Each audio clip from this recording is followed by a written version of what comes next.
Hello everyone welcome to my mini blog आमे एबे ready हे समस्त मिसिकी चलिलु पुरी। एबे आपण माने निहाती भाबुथिबे भाई जीवार 2 मंथ हेनी किंतु एमाने एन्जॉय करूछन्ते किंतु ना भाई जीवार दुख तो सेटा हमर जीवन सारा रहिबो किंतु जो परिवार को मो ऊपर छाड़ी के जाईची तांको केमिति खुशी रे रखिबे सेटा हला मो कर्तव्य। जेहेतु आमे 1 ईयर जे को मंदिर जीवनी सेथि पई डिसाइड कलु केवल बीच जीवा और सेठी किछ टाइम स्पेंड करी आसी बाटरे मां मंगला को टिके दर्शन करी बाहरिलु बीच। पुरी आसबार कारण है मो बो भाई जीवार 2 मास है मुहरे टिके हस नाला एबे ताको टिके खुशी रे देखी मते निजको बहुत ही शांति लगुच।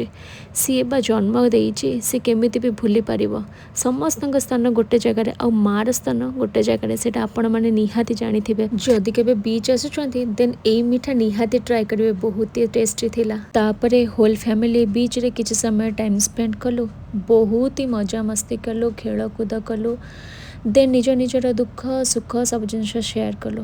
तापरे चलिलु सी फूड खाइबा पाई बीच आसब आ सी फूड्र मजा नबने ए डायलॉग मो भाईर थिला। से दिन टू मुझे भी बीच आसे सी फूड न खाई मो घर को रिटर्न ही करे भल भाव सी फूड्र मजा नेलु और घर को रिटर्न कलु। जदि वीडियो भल लगी था लाइक शेयर सब्सक्राइब करने को जमा भी भूलिबेनी। पुणी देखा नेक्स्ट ब्लॉग रे रहिली जय जगन्नाथ।